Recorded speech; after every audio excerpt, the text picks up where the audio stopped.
શિવરાત્રીના મહાપર્વને ધ્યાનમાં રાખતા અનેક શિવ મંદિર દ્વારા તૈયારીઓ શરૂ કરી દેવાઈ છે। ત્યારે વૈજનાથ મહાદેવના મંદિરમાં કાચનું 21 ફૂટ ઊંચું શિવલિંગનું નિર્માણ કરવામાં આવ્યું છે કે જે શિવરાત્રીના રોજ ખુલ્લું મૂકવામાં આવશે।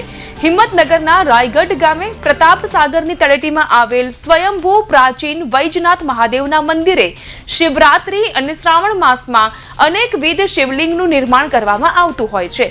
ત્યારે આ મહાશિવરાત્રીએ 21 ફૂટ ઊંચું કાચનું તેજોમય શિવલિંગ ગામના યુવાનો દ્વારા કરવામાં આવી રહ્યું છે તૈયાર કે જે શિવરાત્રીના દિવસે વહેલી સવારથી જ દર્શનાર્થીઓ માટે ખુલ્લું મુકાશે। અહીં 10 થી વધુ વિવિધ શિવ સ્વરૂપ બનાવવામાં આવશે। ओके बोलो। जय वैद्यनाथ महादेव, जय बोले। रायगढ़ गामनी अंदर श्री वैद्यनाथ महादेवનું મંદિર બહુ જ પુરાણું છે, ઘણા વર્ષો જૂનું છે અને આ મંદિરની અંદર રાયગઢના યુવાનો હર વર્ષે કોઈને કોઈ નવા શિવલિંગની સ્થાપના કરે છે અને શિવરાત્રિનો મહોત્સવ ઉજવી રહ્યા છે। આ વખતે આ સુંદર મજાનું તેજોમય શિવલિંગ જે બનાવ્યું છે એ સુંદર, અત્યારે તો જે તમને સુંદરતા દેખાય છે એના કરતાં કંઈક વિશેષ શિવરાત્રિના દિવસે હશે, કેમ કે એની આજુબાજુ સ્પેશિયલ વસ્તુ લગાવવામાં આવશે, લાઇટિંગ લગાવવામાં આવશે, તેથી એનું તેજ અલગ જ દેખાશે, માટે એને અમે લોકોએ તેજોમય નામ આપેલું છે। અને એની જોડે બીજા બી જે છે કે શિવજીના 10 થી 15 અલગ અલગ મુખવટા જેને કહેવામાં આવે એ બનાવવા માટે આગ્રાથી સ્પેશિયલ માણસ અહીંયા આવેલા છે અને એ બનાવવાના છે।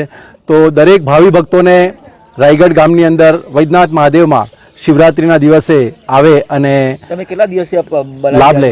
કેટલા દિવસથી બનાવી રહ્યા છો? આ લગભગ જાન્યુઆરીથી ચાલુ કર્યું છે બનાવવાનું અને આ સ્પેશિયલ આના કારીગર છે કે જે લોકો આ કટિંગ કરી અહીંયા જ અમારી સામે જ એ લોકોએ કાચના કટિંગ કરીને બધું બનાવ્યું છે। શું નામ આપનું? મારું નામ સનત ભટ્ટ। ઓમ નમઃ શિવાય। દર વર્ષની જેમ આ વર્ષે 2025ના વર્ષે બુધવાર 26 ફેબ્રુઆરીના દિવસે મહાશિવરાત્રિનું આયોજન કરેલ છે। દર વર્ષે પ્રતાપસાગર તળાવના કિનારે સ્વયંભૂ શ્રી વૈદ્યનાથ મહાદેવનું મંદિર આવેલું છે જે હિંમતનગર તાલુકાના રાયગઢ ગામમાં બિરાજમાન છે।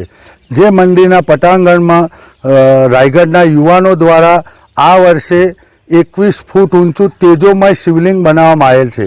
જે શિવલિંગ નિર્માણ કરવામાં 1 લાખથી વધારે કાચના ટુકડાઓનો ઉપયોગ કરવામાં આવેલ છે, જેનું કામ 1.5 માસથી ચાલુ હતું, જે શિવરાત્રિના દિવસે દર્શન માટે ખુલ્લું મૂકવામાં આવશે। અને શિવરાત્રિના દિવસે આ શિવલિંગ ઉપરના સાંજે 7 વાગ્યાની મહાઆરતીના દિવસે તેજોમય શિવલિંગને લાઇટ દ્વારા દર્શનનો અદ્ભુત લાવો લેવા દરેક દર્શનાર્થીઓને ભાવભર્યું આમંત્રણ છે। આ યુવાનો દ્વારા, ગામના યુવાનો દ્વારા આ શિવરાત્રિના મહત્ત્વના દિવસે ગામમાં મહાપ્રસાદનું આયોજન કરવામાં આવે, જે દરેક શિવ ભક્તોને અહીંયા સવારે 8 થી બપોરે 2 વાગ્યા સુધી મહાપ્રસાદનું આયોજન કરવામાં આવેલ છે, જેથી દરેક ભક્તોને ભાવભર્યું આમંત્રણ। ઓમ નમઃ શિવાય।